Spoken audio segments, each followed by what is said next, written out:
सोलापुरातून एक धक्कादायक घटना समोर आली आहे। दक्षिण सोलापुरातील कुंभारी येथे एका 48 वर्षीय शेतकऱ्याने स्वतःच्या शेतातच गळफास घेऊन आत्महत्या केली आहे।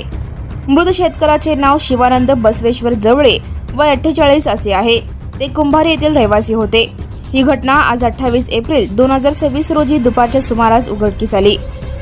घटनेची माहिती मिळताच नातेवाईकांनी शिवानंद यांना कुंभारी येथील अश्विनी रुग्णालयात दाखल केले, मात्र उपचारापूर्वीच त्यांचा मृत्यू झाल्याचे डॉक्टरांनी घोषित केले।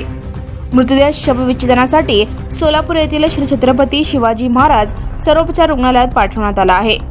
मृत्यूनंतर नातेवाईक आणि मित्र परिवार सिव्हिल हॉस्पिटलमध्ये मोठ्या संख्येने जमले होते। या घटनेमुळे संपूर्ण कुटुंबावर दुःखाचा डोंगर कोसळला आहे। शिवानंद जवळे यांच्या पश्चात वडील, पत्नी, 2 मुले, 3 भाऊ आणि 3 बहिणी असा मोठा परिवार आहे। शिवानंद यांनी आत्महत्या करण्यामागे नेमके कोणते कारण आहे याबाबत सध्या पोलीस अधिक तपास करत आहेत।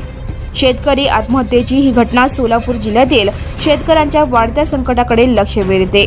Now and press the bell icon. Never miss a